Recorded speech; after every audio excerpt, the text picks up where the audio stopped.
Walhamdulillah wassalatu wassalamu ala rasulillah wa ala alihi wa ashabihi wa man wala thumma amma ba'd. Assalamu alaikum rahmatullahi wa barakatuh. Кезекті фиқх сабағымыз, фиқхта біз айтқан болатынбыз Нурул Идох кітабы бойынша, яғни шархы Марақил Фалах деген Алламатул Джалил Хасан ибн Аммар ибн Али Шурунбулали деген ғалымның кітабы. Китабы Солаға кіреміз бірден. Китабы Солаға. Китабы Сола деген кітап намаз кітабы, яғни намаз кітабы. Намаз дегеніміз не? Намаздың уақыттары, себептері, шарттары, рукіндері үйренеміз, жалпы. Ішіндегі парыздары, уәжіптері, сүннеттері, мұстахабтары, осыларды айтатын боламыз. Біз тахарат бабын осыған дейін азды көпті не істейміз? Білеміз, дұрыс па? Тахарат алып жүрміз.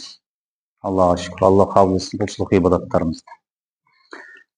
Намаз бабы. Намаз жалпы фахия фил лугати ибаратун ани дуа. Жалпы түсінікте намаз деген сөз, ас-сола деген сөз, дуа деген мағынаны береді, білеміз, дұға. Дұға деген мағынаны білдіреді. Өйткені неде келді? Алла тағала стаиду билля ва солли алейхим тәубе сүретінде. Оғаларға не істеңдер? Дұға жасаңдар. Оларға салауат, сәлем жолдаңдар деп айтты. Яғни тілеу деген мағынада, дұға деген мағынада. Ал шариғаттағы мағынасы ше? Ва фил шариати ибаратун анил аркани вал афалил махсуса. Ол рукіндер, белгілі бір рукіндер, және де белгілі бір қимылдар. Аллаху акбар деген тахрим тәкбірмен басталып, ассаламу алейкум деген, рахматуллахи ва баракатух деген екі жаққа сәлем берумен бітетін, белгілі бір уақытта, белгілі бір амалдардың жасалуымен жасалатын не? Құлшылық, ғибадат, бұл намаз шариғатта. Солай ғой. Офуридат лайлатал ми'раж. Қай кезде фарыз болынды? Ми'ражда фарыз болынды. Дұрыс қой, Ми'ражда фарыз болынды. Ва ададу ауқатиха хамсун лил хадис. Ал енді уақыттары қанша? Уақыттары 5 уақыт. Біз білетін, дұрыс па? 5 уақытта. Бірақ Алла субхана тағала ақимус-сала, намаз оқыңдар деді. Иннас-салата канат алал муъминина китабан мауқута деді. Шынайы расында намаздар өзіне белгілі уақыттарда фарыз қылынды деді. 5 деген сөз келді ма? Құранда. 5 уақыт деген сөз келді. Бұл 5 уақыт деген келуі біз білеміз неден? Хадистен келді. Хадистен келді. Қандай хадис? Абдулла ибн Аббас радиаллаху анхумадан келген хадисте Жибрил алейхиссалам мен пайғамбар саллаллаху алейхи намаз оқыды. Таң намазын оқыды. Кім имамдыққа шықты? Жибрил алейхиссалам имамдыққа шықты. Зухур намазын оқыды. Аср намазын оқыды. Мағрибті оқыды. Ишаны оқыды. Осылай 5 уақыт болды. Және де екінші бір хадисте бір араби келіп пайғамбар саллаллаху алейхи не дейтін еді? Сұрақ қоятын еді. Араби келіп: Я Расулулла, исламнан маған бір нәрсені үйретші деді. Сол кезде пайғамбарымыз саллаллаху алейхи сен күніне 5 уақыт намаз оқы деді. Я Расулулла, осы 5 уақыт намаздан басқасы тағы да намаздар бар ма деген еді. Фарз етілген намаздар осылар, одан қалғанның барлығы нәпілдер деді. Яғни 5 деген нәрсе пайғамбарымыз саллаллаху алейхи несінен келді? Хадисмен бекітілді. Хадисмен бекітілді. Және соған сахабалар, ғұламаларымыз ижма жасап келісті. Ал витру ваджибун лайса минха. Ал өтір болатын болса, ол ваджиб. Фарыздан емес. Фарыздан емес. Ва фуридат фил асли ракаатайни илля ал-магриб. Енді негіз асылында намаз фарыз болған кезде, негізінде Меккеде болған кезінде екі ракаттан фарз болған екен. Кейін хижрет жасағанда Мәдинаға 4 ракат қосылған екен, 4 ракат. Мағриб қана не болды? 3 болып қалды. Сосын кейін таң намазы өзі 2 болып қалды. Қалған бәрі не болды? Өз қосылды 4-ден 4-ден. Фақарат фис сафар. Бірақ сафарда не істетілді? Қысқартылды. 2 ракат қылды. Фарыз 4 болатын болса, сафарда 2 болып қысқартылды, дұрыс па? Вазидат фил хадр. Тұрғылықты болған кезде 4 болып оқимыз. Илля фил фаджр. Фаджр ол 2. Сүннеті тәрк етілмейді. Сүннеті 2, фарзы 2 болып қалды. Ва хикмату ифтирадиха.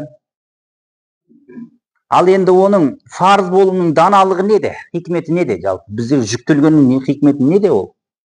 Бұл нығмет беруші Алла субханала тағалаға не істеу? Шүкір ету. Шүкір ету. Шүкір ету. Біздерді Алла субханала тағала қаншама нығметтерге бөледі, нығметтер беріп жатыр.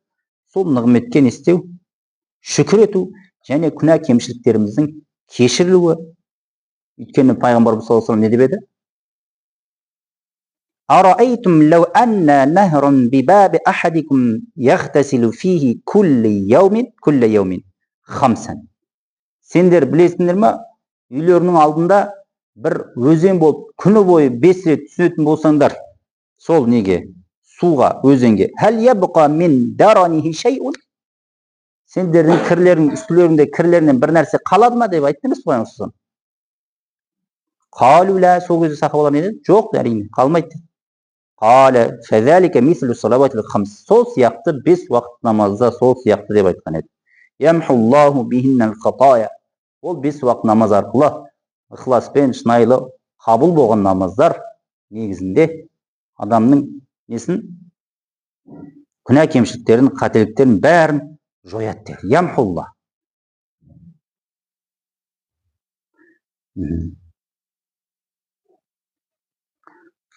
Енді мына жерде Айша радиаллаху анхадан мынандай бір жеткен хадисті келтіреді имам Тахауи рахимуллах.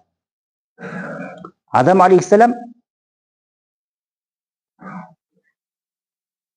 тәубе еткен кезде 2 ракат оқыды дейді. Тәубе еткен кезде. Ол біздерге фәжр намазы болып келді дейді. Фәжр, яғни таң намазы болып келді дейді. Ойлаңыз. Исхақ алейхиссаламға не істеді? 4 ракат. Зухурдың уақытында нетілді?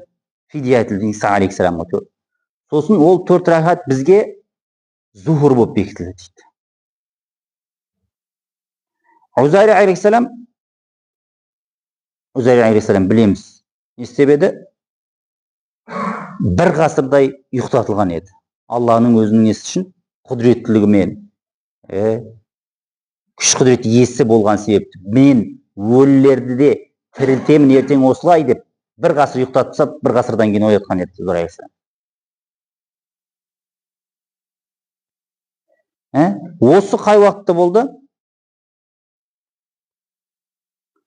Фара-аш-шамс. 4 ракат оқып, ол асыр уақыт еді дейді сол уақыт. Тұрған кезде, оянған кезінде уақытта. Сөйтіп тұрып, асырға сияқты, асыр деген болмағанда ол кезде бірақ 4 ракат оқыған екен намаз. Осы біздерге асыр болып бекітілді дейді, қараңыз. Ал енді Дауд алейхиссаламның мағриб уақытында 3 ракат оқуы біздерге мағриб болып бекітілді дейді. Бұны кім айтты? Айша радиаллаху анхадан келген хадис.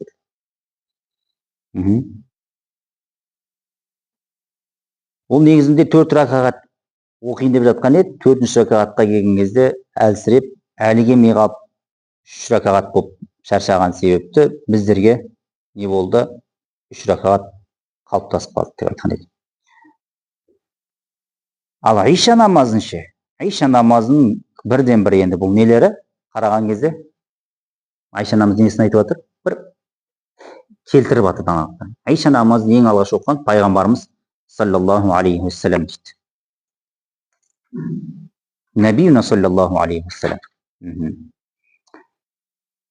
Енді уасабабухул асли, намаздың себебі біздерге не үшін фарыз болды, қалай немен фарыз қылдырды алла тағала? Бірінші, Құран кәрімде әрине. Хитабуллаху тағала әзәли, аяқталусыз мәңгі бақиқалы Алла субхана тағаланың біздерге не істеу бұйрығы. Уәл ауқатул асбау захиран тайсира, негізінде намаздың себептері, фарыз болу себептері біріншіне сол намаздың уақытының кіруі. Мысалы, бізге қазір Айша оқу не? Фарыз. Қай уақытқа дейін? Таң намазына уақыт кіргенге дейін. Яғни уақыттың кіруімен біздерге фарыз, намазды оқу фарыз. Осыны айтады. Уа хукмуха суқутул уәжиб, ал хүкімі не ол? Біз бойымызға жүктелген уәжіптік болған жүкті не істеу? Арылу, түсіру. Фарыз етілді, оны мойнымыздан түсірсе, орындаса, ол мойнымыздан түседі. Сауапқа кенелу және. Сауапқа кенелу. Уасифатуха имма фардун ау уәжиб. Ал намаздың сифаттары қалай болады? Фарыз болады, уәжиб болады, сүннет болады. Оны біз Алла қаласа алдыңғы сабақтарда жеке-жеке тоқталамыз.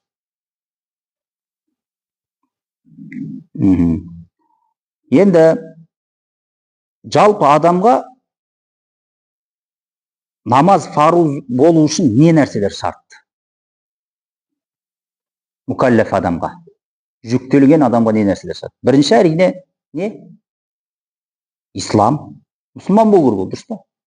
Лианнаху шартун лил хитаб. Өйткені Алла субхана тағала несі? Фарыз еткен, бұйырған аяты. Екінші бұлу, балиғат жасқа жету керек. Балиғатқа жатқа жетпесе, мысалы бала 10-11-де, оған фарыз ба намаз? Фарыз емес. Үшіншіне ақыл. Ақылды болу керек, ақыл есі болу керек. Ақыл есі болу керек. Жындыға намаз фарыз ба? Фарыз емес. Осы нәрселер не болу керек? Бірінші шарт болу керек осылар. Ләкин туъмару биха аулад. Ал балаларда бірақ не істелінеді? Бұйырылады оған намазға. Бұйырылады. Иза саллу фиссинан ли саб'i синина, 7 жасына дейін келген кезде бұйырылады. Тәрк ететін болса, не істеледі ол? 10 жасына келген кезде ескертіліп, ескерту мақсатында, үйрету мақсатында ұруға да рұқсат етіледі дейді. Асон кәжарида, бір кішкентай ғана немен? Таяқшамен дейді.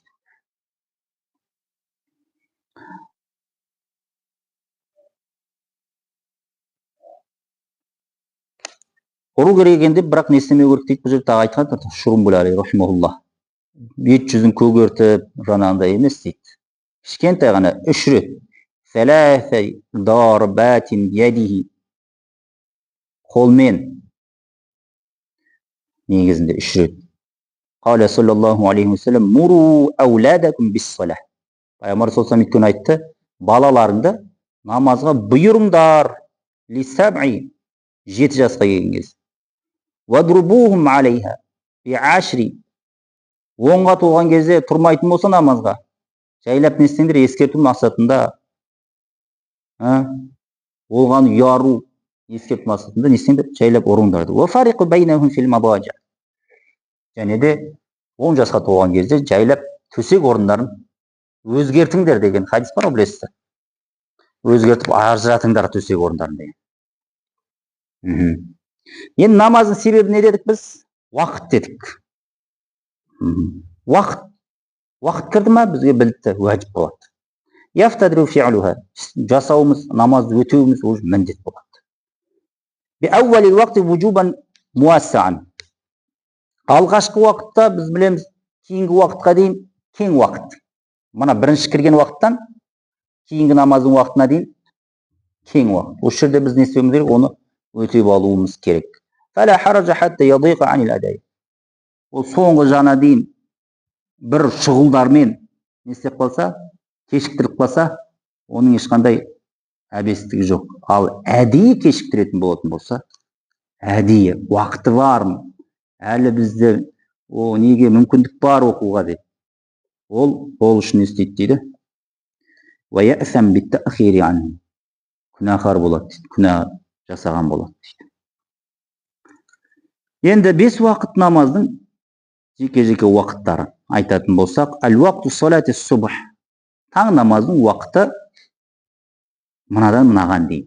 Бірінші уақыт деген не? Әл-уақту миқдарун миназ-замани мафрудун ли-амрина. Уақыт дегеніміз оны орындауы дұрыс болатын өлшенген мезгілді айтады. Орындауына, оның осы уақыт аралығында орындалуы дұрыс болатын өлшеулі уақытты, мезгілді не деп айтады? Уақыт деп айтады. Біріншісі, фәжір уақытының уақыты несі? Таң намазының уақыты, ол мынадан басталады. Min ibtidail tulu'il fajr li imamati Jibril. Jibril алейхиссалам өйткені пайғамбар саллаллаху алейхи келіп те сөйтіп не істеген еді? Үйреткен еді. Сол имамдыққа шығып, пайғамбар саллаллаху алейхи сөйтіп келіп оқыған еді. Хина тулу'ил фajr. Талa'ил фajr. Алғашқы фәжр садиқ, кәзиб деген екіге бөлінеді. Шынайы таң бар, сосын кейін өтірік таң бар.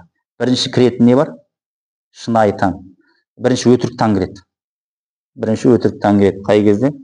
Бір кезде бір ағарға сияқты жоқ болып кетеді. Шамамен ол бізде нешеде кіреді намаз?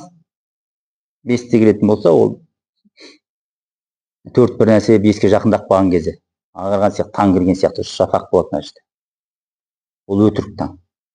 Одан кейін барып шынайы таң кіреді. Өтіріктен кейін.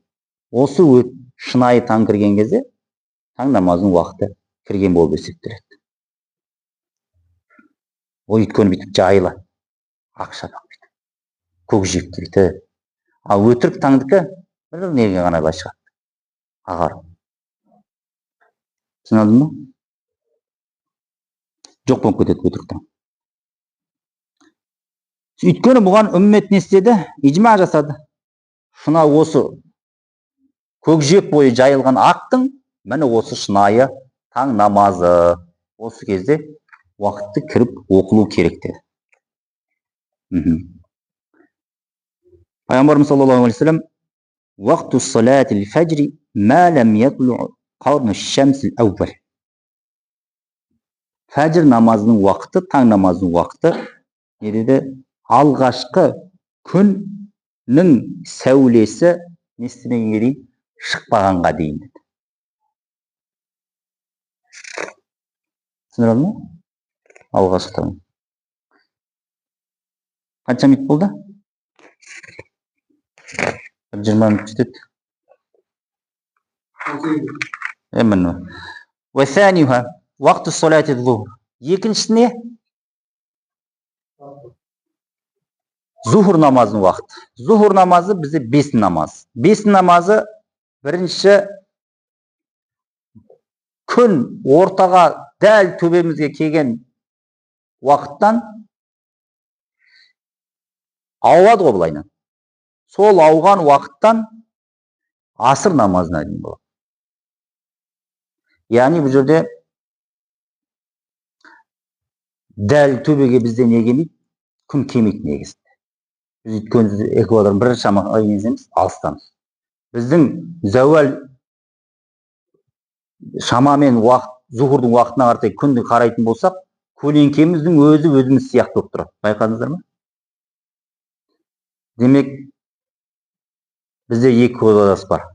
Абу Ханифа рахимахулла зухурдың уақыты зәуал кетеді ғой. Осы кеткеннен адамның зәуал көлеңкесінен өз көлеңкесіне бір көлеңке болғанға дейін.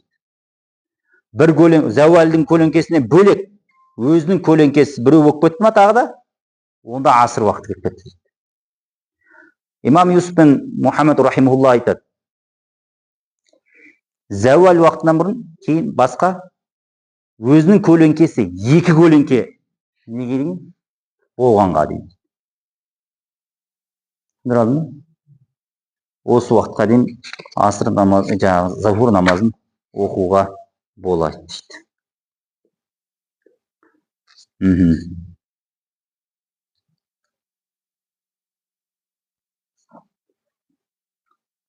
Бізде қазіргісі қайсы? Жоқ, бізде қазіргі зухурдың намазының уақыты берілген, фәтуа берілгені имам Абу Ханифа рахималлах не етіп жүрміз, амал етіп жүрміз. Өйткені бізде зәуалді біле алмаймыз. Біз өйткені дәл төбеге келді ау дегеннің өзінде байқасаңыздар күн былай тұрады. Дәл төбе тұрмайды ғой. Дәл төбе тұрған кезде біздің көлеңкеміздің өзі негізі шамалас қана шығып тұру керек. Ал бірақ қазір біз қарайтын болсақ, зәуал тұрғанның өзінде өзіміздің көлеңкеміз сияқты тағы бір көлеңке тұрады.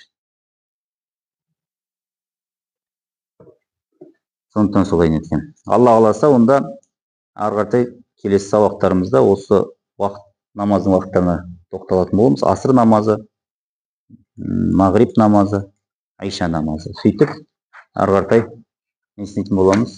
Намаздарды бітіретін боламыз. Ва ахиру дa'вана анил хамдулиллахи раббил аламин. Алла қабыл етсін.